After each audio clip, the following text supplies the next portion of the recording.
Shalom. Mari kita bersama membuka Alkitab kita di dalam Kitab Amsal pasal yang keempat. Amsal pasal yang keempat,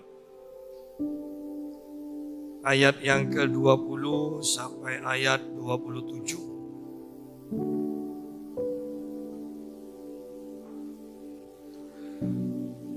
Hai anakku, perhatikanlah perkataanku, arahkanlah telingamu kepada ucapanku. Janganlah semuanya itu menjauh dari matamu, simpanlah itu di lubuk hatimu, karena itulah yang menjadi kehidupan bagi mereka yang mendapatkannya, dan kesembuhan bagi seluruh tubuh mereka. Jagalah hatimu dengan segala kewaspadaan, karena dari situlah terpancar kehidupan. Buanglah mulut serong daripadamu dan jauhkanlah bibir yang dolak-dalik daripadamu. Biarlah matamu memandang terus ke depan dan tatapan matamu tetap ke muka. Tempuhlah jalan yang rata dan hendaklah tetap segala jalanmu. Janganlah menyimpang ke kanan atau ke kiri, jauhkanlah kakimu dari kejahatan.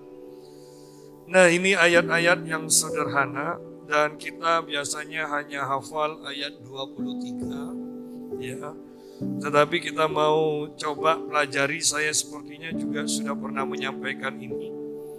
Dikatakan, hai anakku, perhatikanlah perkataanku. Kata perhatikan berarti sungguh-sungguh fokus, ya, sungguh-sungguh fokus, bukan hanya sekedar mendengar, sungguh harus memperhatikan, dikatakan. Jadi kalau kata perhatikan, kalau tidak ngerti, tanya, itu berarti memperhatikan. Kadang kita itu hanya melihat, ya sepertinya memperhatikan, tapi tidak ada satupun yang masuk. Ya. Penting di sini sungguh-sungguh memperhatikan, dikatakan perkataanku, memperhatikan firman. Kalau kita pembahasan di dalam kitab Amsal ini memperhatikan hikmat. Ya, tapi kalau kita terus telusuri ternyata hikmat itu berbicara tentang Yesus, berbicara tentang firman. Hai anakku, perhatikanlah perkataanku, perhatikanlah, arahkanlah telingamu kepada ucapanku. Berarti kembali seperti pembahasan kita minggu lalu, di sini dikatakan arahkanlah telingamu. Berarti kita loh yang menentukan ini, kita bisa mengarahkan telinga kita kepada firman atau mengarahkan telinga kita kepada perkataan-perkataan lain, kepada fitnah, atau kepada segala hal-hal yang menipu. Karena kita ini harus sungguh-sungguh berperan, ya, bertanggung jawab untuk mengarahkan telinga kita. Sama seperti kitab Filipi pasal 4 ayat 8, dikatakan pikirkanlah, berarti kita yang menentukan. Apakah kita mau memikirkan semua yang benar, semua yang mulia, semua yang suci, semua yang sedap didengar, semua yang disebut kebajikan, ya. Apakah kita akan memikirkan ini, ataukah kita akan memikirkan kejahatan, percabulan, ya, korupsi dan sebagainya? Semuanya itu kita.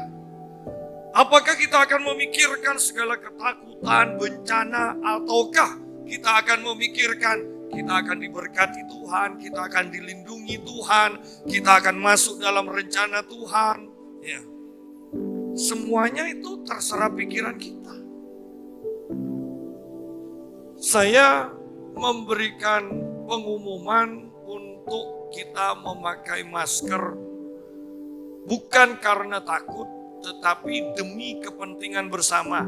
Karena ada jemaat yang mengatakan, ayolah Pak Yusa, umumkan supaya pakai masker, kita akan takut. Lihat loh, jemaat GPPS kok hanya 1-2 yang pakai. Ya. yang pakai masker. Nah, makanya saya umumkan ya. Perhatikan, Paulus juga katakan bahwa aku melakukan ini bukan karena takut, tetapi ya supaya kalian tidak bimbang dengan apa yang aku lakukan. Ya. Kita memperhatikan orang yang imannya lemah, ya. Jadi itu yang kita harus perhatikan. Nah, di sini kembali, arahkanlah telingamu. Berarti kita punya keputusan. Kita tidak akan Tuhan tarik telinga kita, ini loh yang harus didengarkan. Enggak. Ya. Arahkanlah telingamu kepada ucapanku. Kita diberi kebebasan, tapi kita diberikan juga tanggung jawab untuk memutuskan apa yang harus kita lakukan.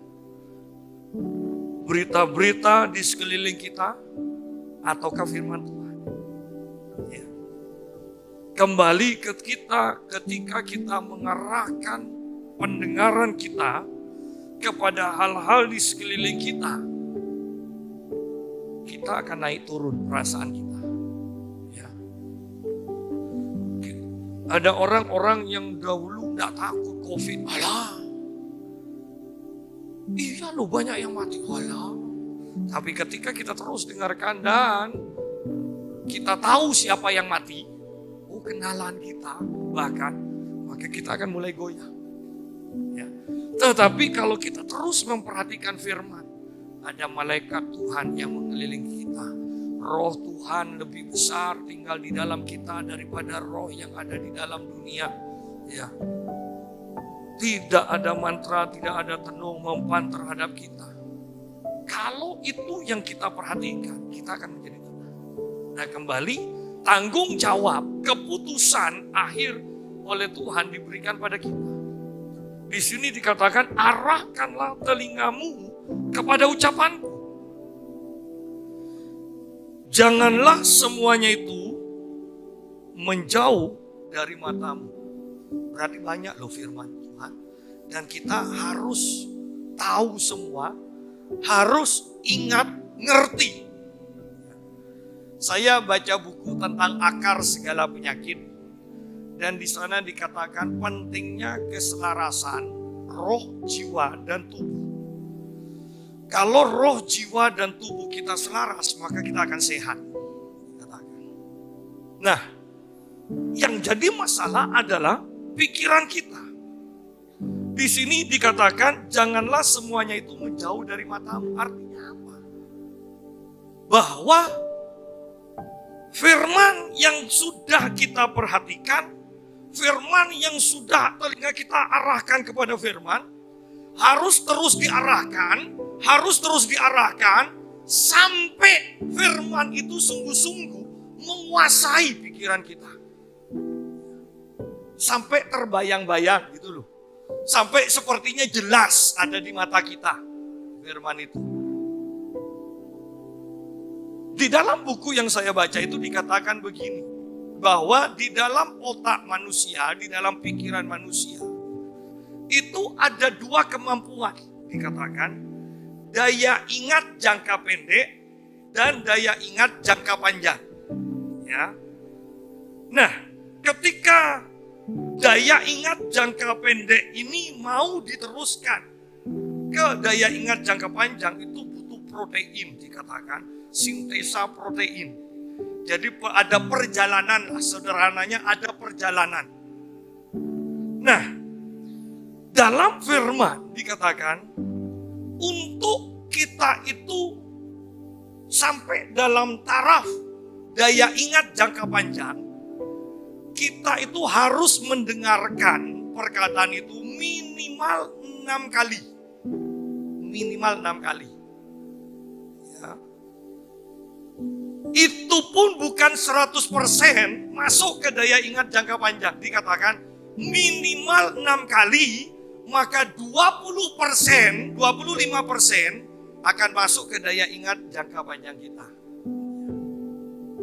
Jadi kalau hanya 1 kali, makanya jangan heran ketika firman disampaikan oleh saya 1 kali, ya, maka Anda sampai keluar belum sampai daya ingat jangka panjang. Daya ingat jangka pendeknya aja tidak masuk. Ya. Karena 6 kali baru 25% saja di jangka panjang dikatakan. Ya. Oleh karena itu tidak salah Alkitab mengatakan renungkanlah firman Tuhan siang dan malam. Renungkan siang dan malam. Kenapa? Supaya semuanya masuk ke dalam pikiran kita, daya ingat jangka panjang kita ini.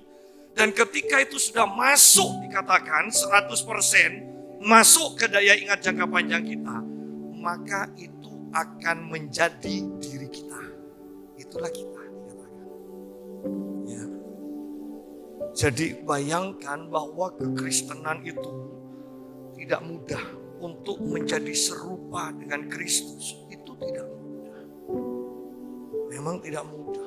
Butuh firman yang sangat-sangat sering kita hafalkan, ucapkan, dengarkan, hafalkan, ucapkan, dengarkan, hafalkan, ucapkan. Dan itu tidak mudah. Saya aja coba firman Tuhan pengantar tidur. Sungguh saya setel itu YouTube, saya dengarkan sambil merem, hilang.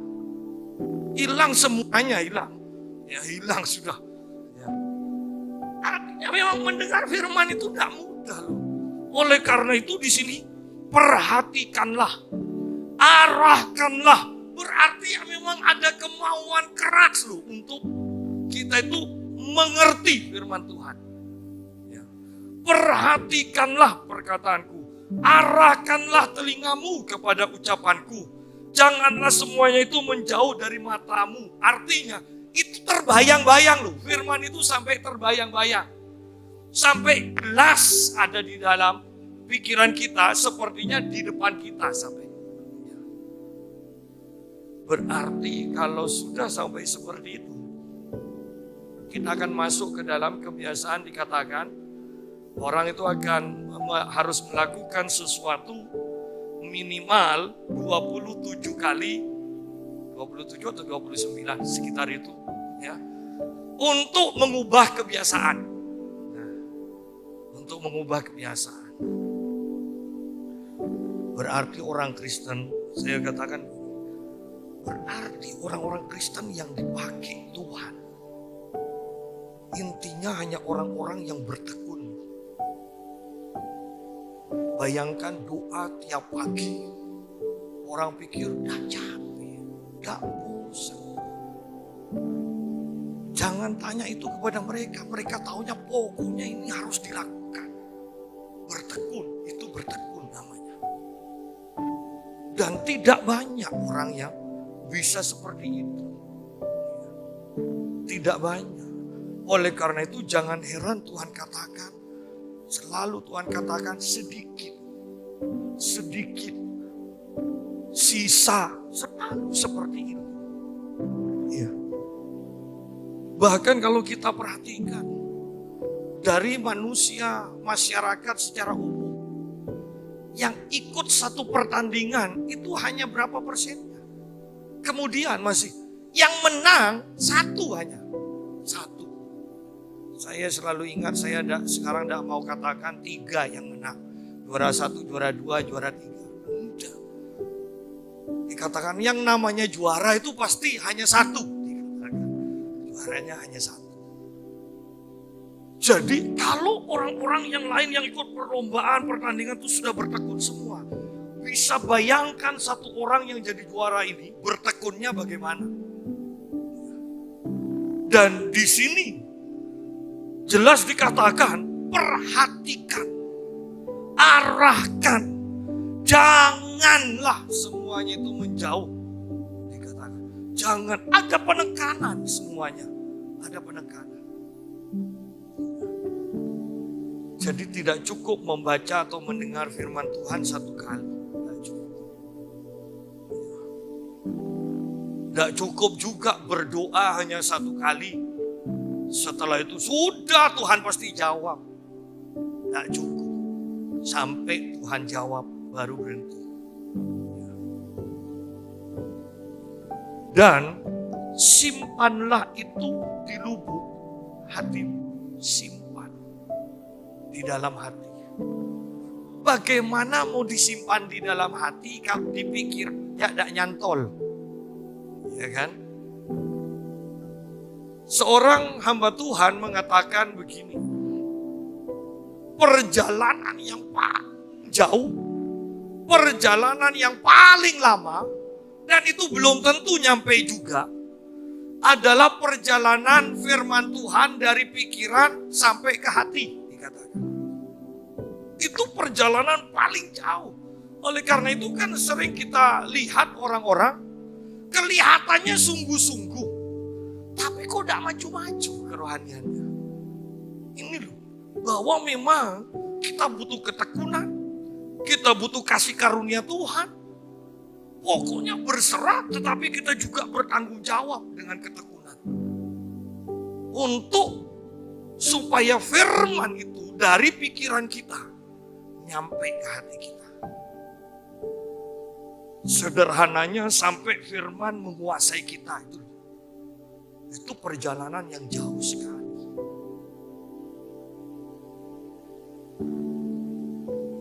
Karena itu dikatakan ayat 22. Karena itulah yang menjadi kehidupan bagi mereka yang mendapatkannya. Berarti upahnya memperhatikan, mengarahkan telinga kita pada firman. Membuat firman itu tidak menjauh dari mata kita. Menyimpan firman sampai ke dalam lubuk hati kita. Tidak rugi. Karena manfaatnya adalah karena itulah firman itulah, hikmat itulah yang menjadi kehidupan bagi mereka yang mendapatkannya. Kita mendapatkannya berarti tidak boleh berhenti tengah jalan. Berarti sampai firman itu masuk ke dalam lubuk hati kita. Baru itu akan menjadi kehidupan. Banyak orang kelihatannya mengerti firman. Diajak ngomong firman kelihatannya ngerti. Tetapi kenapa? Selalu gagal, selalu sakit, selalu jatuh bangun. Kenapa? Karena belum sampai ke dalam hati. Karena jelas firman ini tidak mungkin salah. Dikatakan kalau firman itu sampai di dalam lubuk hati, maka itulah yang menjadi kehidupan. Menjadi kehidupan bagi mereka yang mendapatkannya. Kita sungguh-sungguh sudah masuk ke dalam akhir dari akhir zaman. Ayo kita kejar-kejaran dengan waktu. Jadilah orang yang sungguh-sungguh dalam beribadah. Banyak hal akan menghambat supaya kita tidak beribadah, supaya kita tidak menghafalkan firman, supaya kita berhenti di tengah jalan. Kenapa? Karena setan tidak mau sendirian di neraka.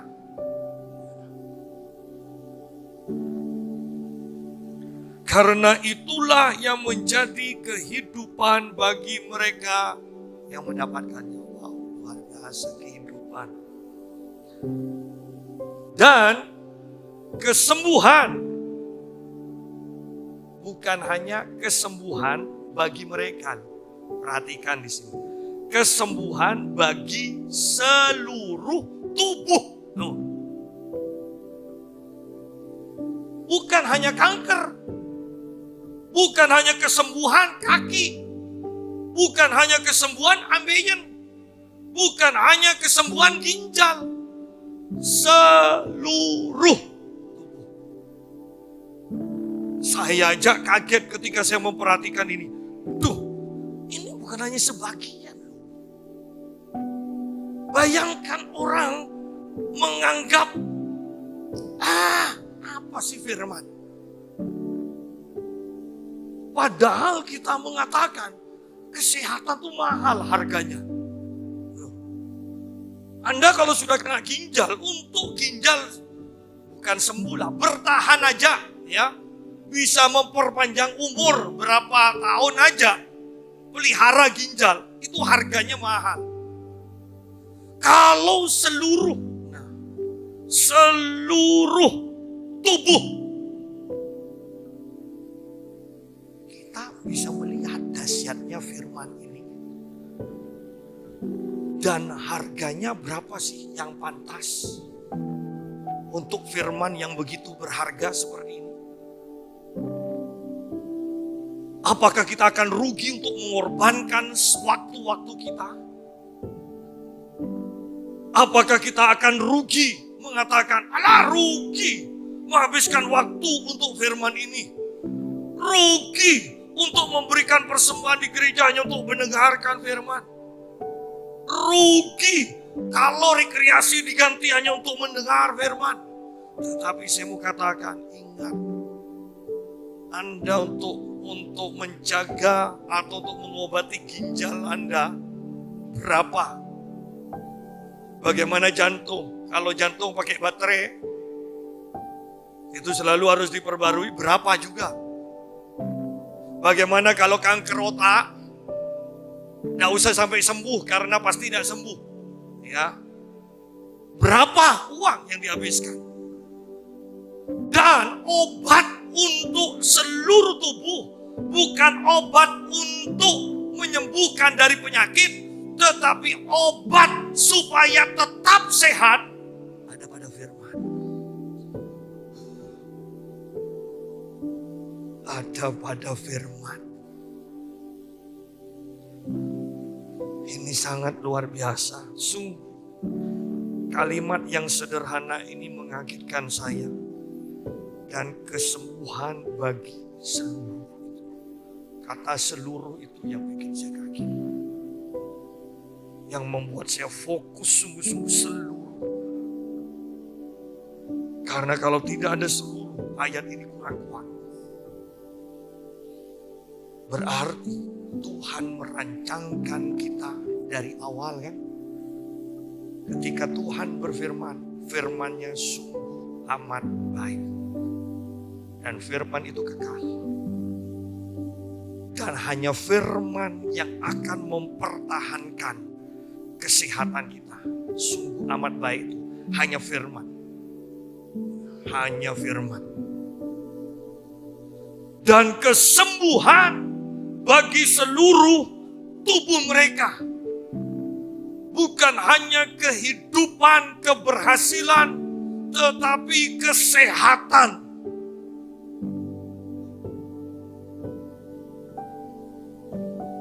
Biarlah ini menjadi ayat bagi kita semua, ayat emas kita.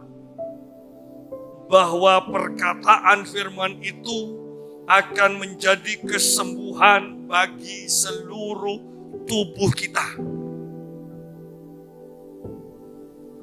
Ginjal kita akan sehat karena perkataan firman Tuhan. Jantung kita akan sehat karena perkataan firman Tuhan. Sendi-sendi kita akan sehat karena perkataan firman Tuhan. Maka semua yang ada di tubuh kita, otak kita akan sehat karena mengandalkan firman Tuhan. Semuanya akan sehat. Ayat 23. Jagalah hatimu dengan segala kewaspadaan. Karena dari situlah terpancar kehidupan. Jagalah hatimu dengan segala kewaspadaan.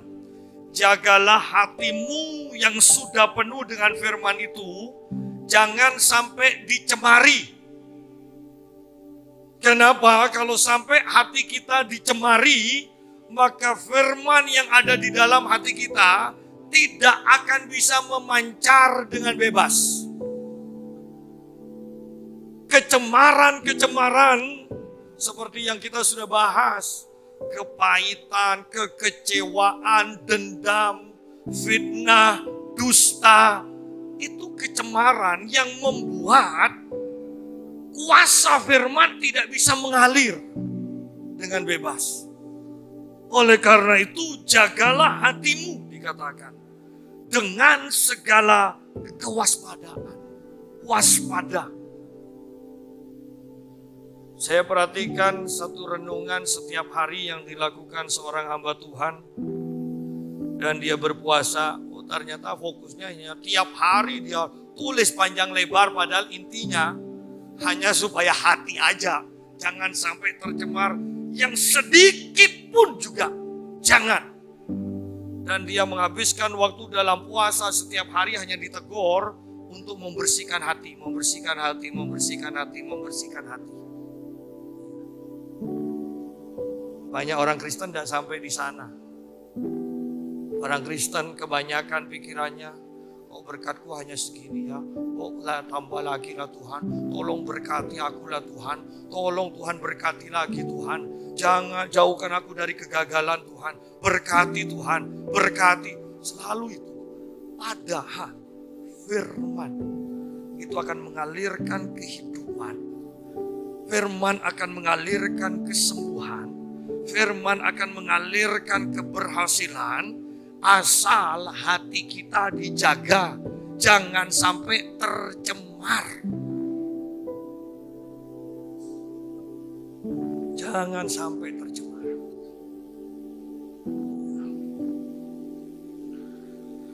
Jagalah hatimu dengan segala kewaspadaan, karena dari hati itu yang penuh dengan firman itu, dari situlah, dari hati yang penuh firman, terpancar kehidupan.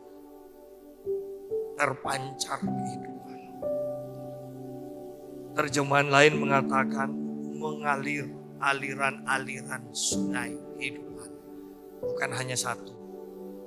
Berarti aliran sungai kesembuhan keluar dari hati. Aliran sungai keberhasilan keluar dari hati. Aliran sungai kuasa keluar dari hati. Segala macam yang kita bisa sebut sebagai kebaikan, sebagai berkat yang diinginkan oleh semua manusia, itu asalnya dari hati yang dipenuhi firman.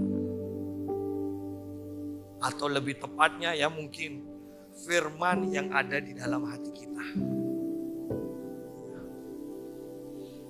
Sungguh ini sederhana, tetapi banyak dilupakan, diremehkan oleh banyak orang Kristen. Kita selalu berpikir, sudah cukup.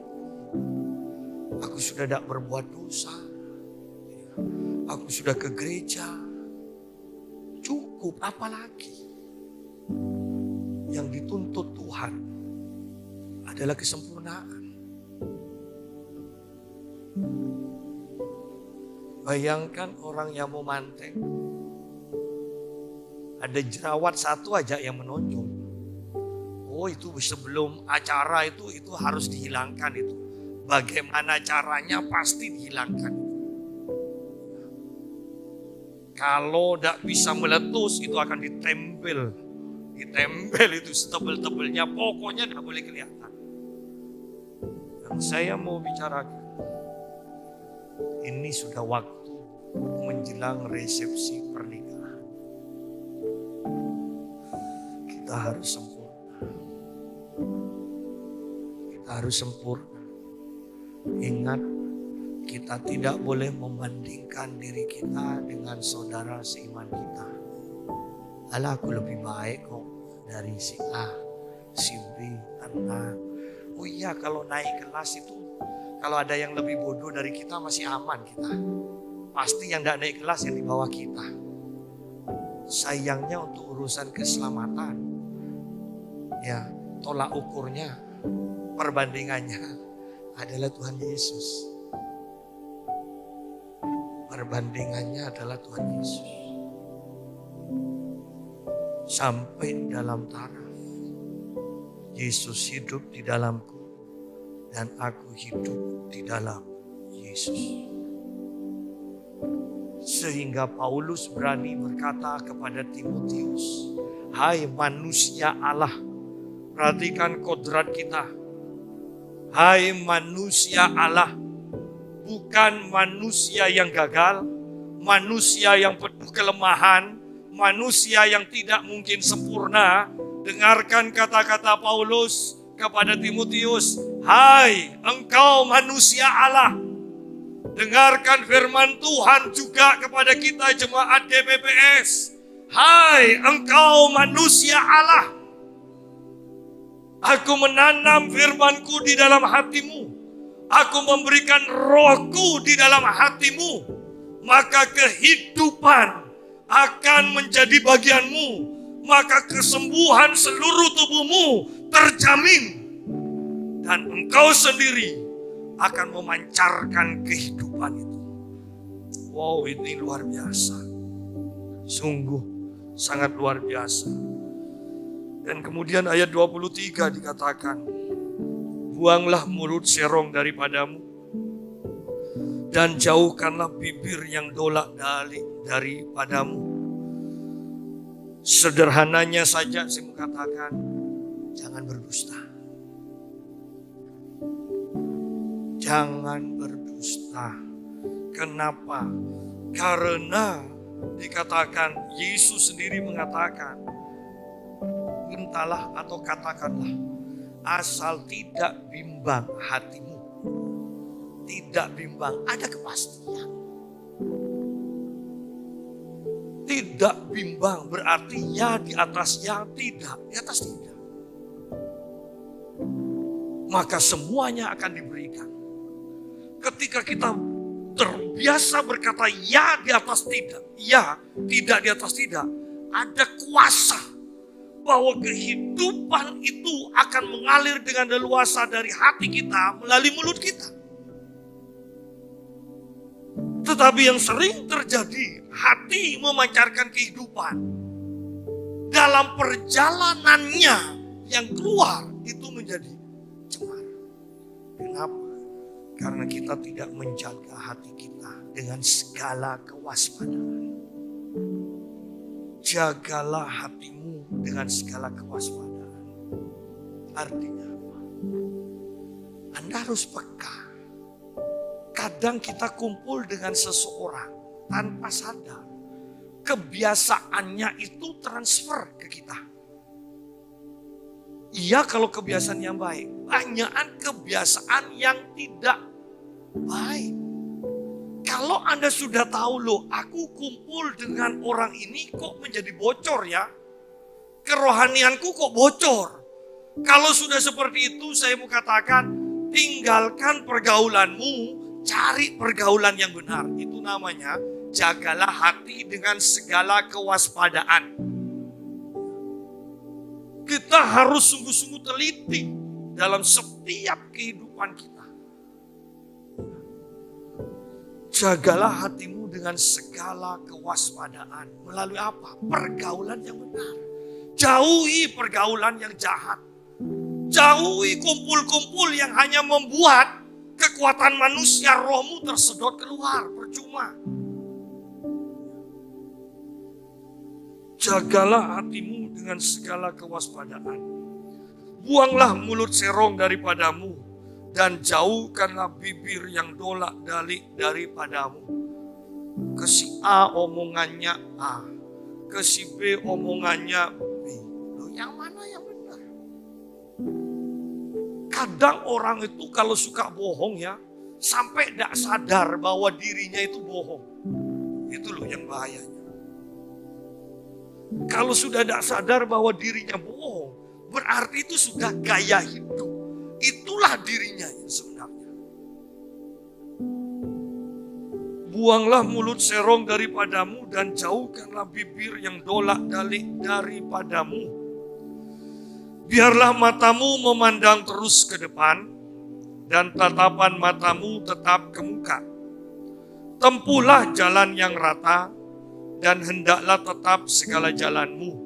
Janganlah menyimpang ke kanan atau ke kiri. Jauhkanlah kakimu dari kejahatan. Jauhkan kakimu dari kejahatan. Sederhananya adalah jadilah pelaku firman. Itu aja. Jangan menyimpang ke kanan ke kiri. Pokok firman Tuhan katakan apa, taati aja.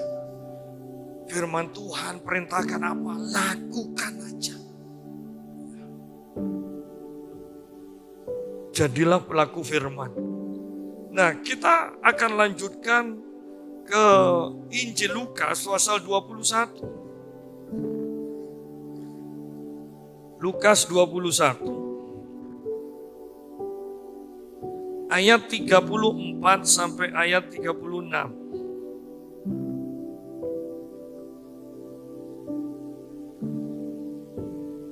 Nasihat supaya berjaga-jaga.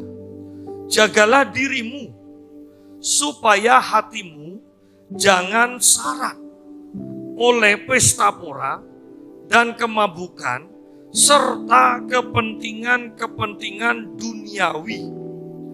Dan supaya hari Tuhan jangan dengan tiba-tiba jatuh ke atas dirimu seperti suatu jerat. Ya. Jagalah dirimu.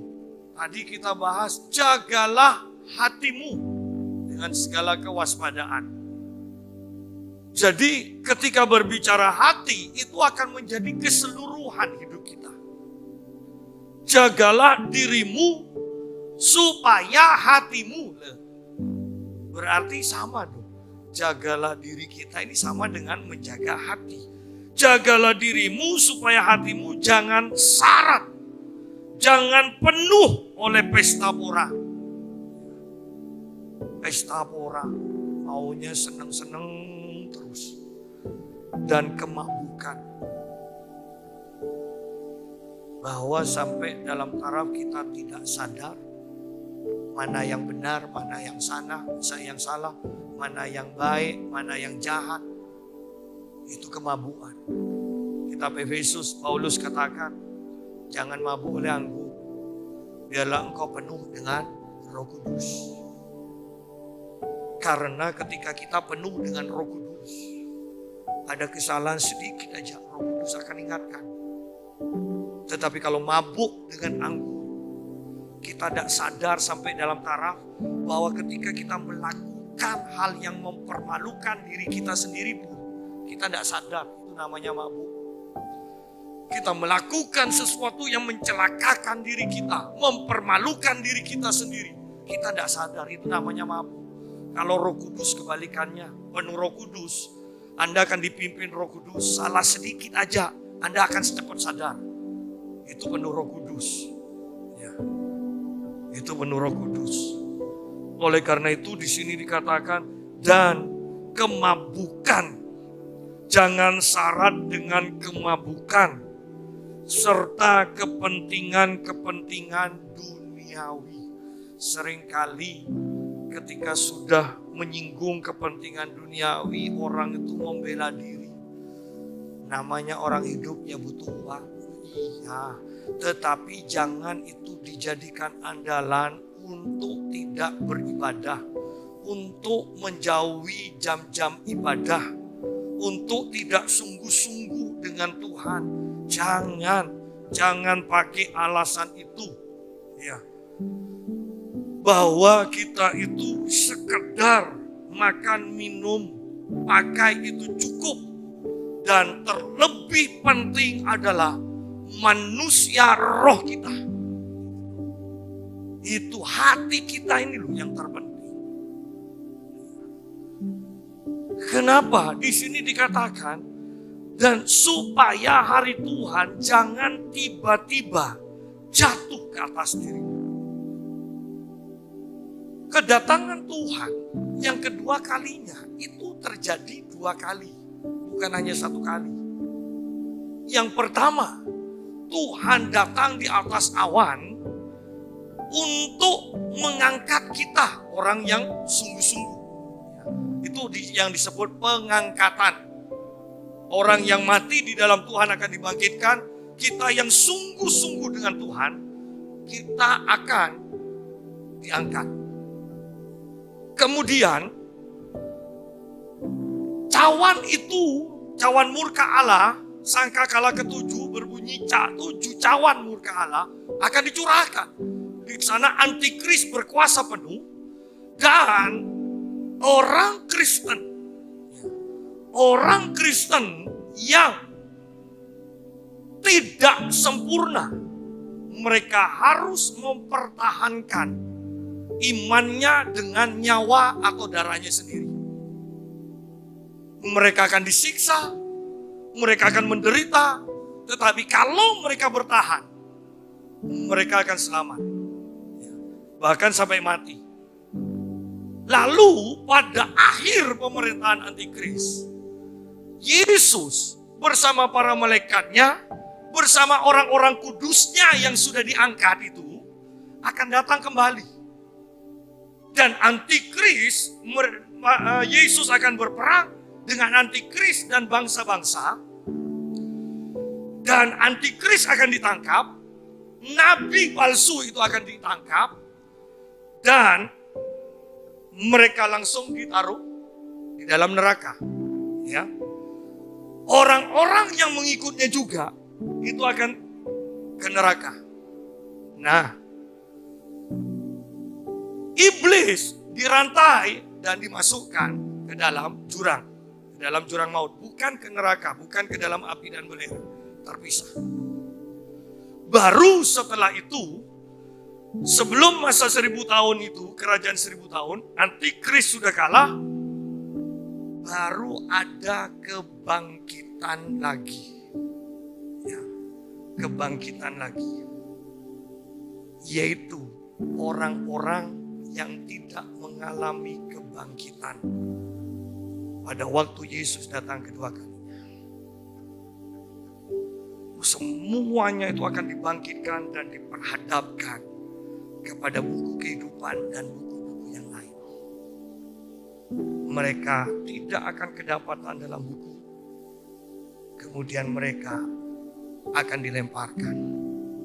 Ya, akan dilemparkan ke neraka juga.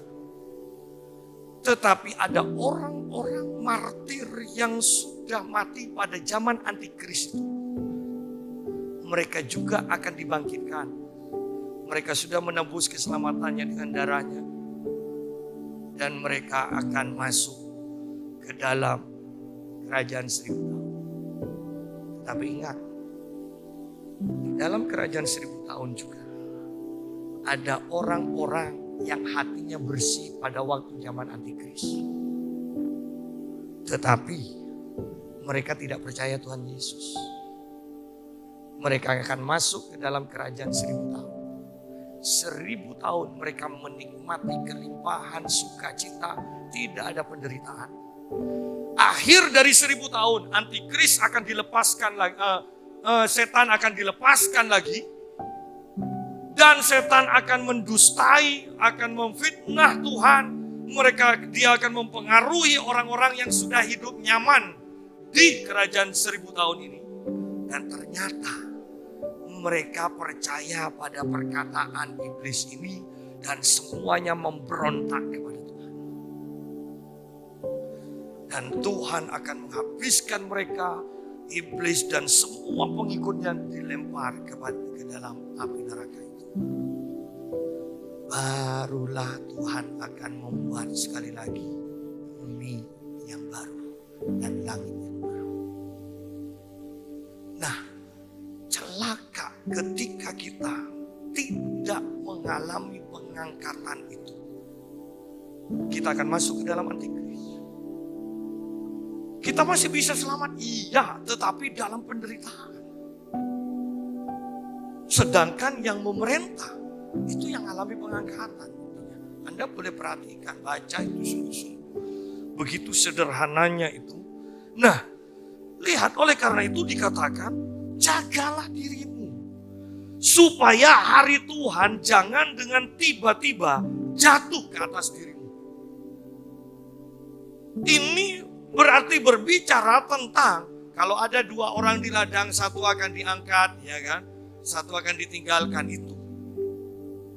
Tetapi kedatangan Yesus yang kedua kalinya, yang kedua, semua orang di muka bumi dikatakan melihat.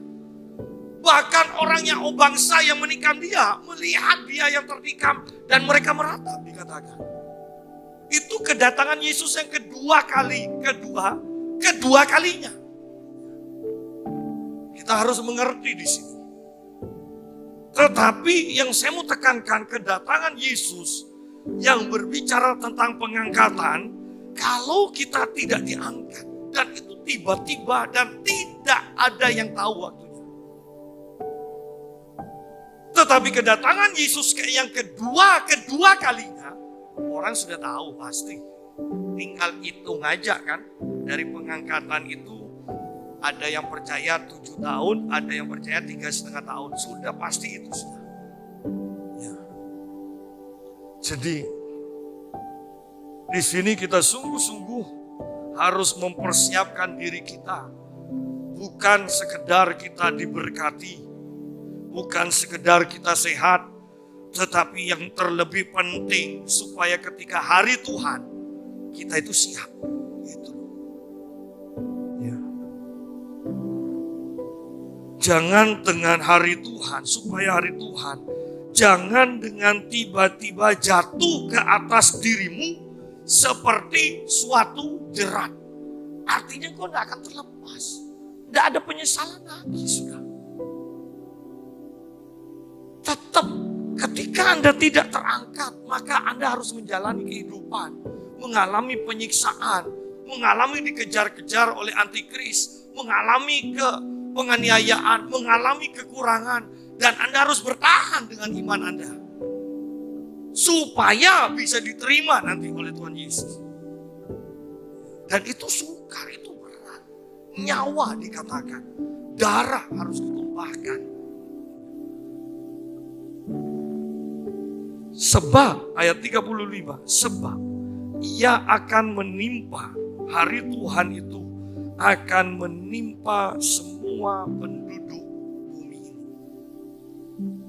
Itu untuk seluruh penduduk bumi. Masalah nanti hasilnya ada yang diangkat, ada yang tertinggal. Nah, itu di sana. Itu tanggung jawab kita masing-masing. Ayat 36. Berjaga-jagalah senantiasa sambil berdoa.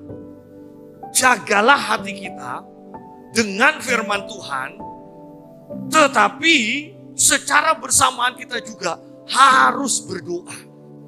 Harus banyak doa. Berjaga-jagalah senantiasa.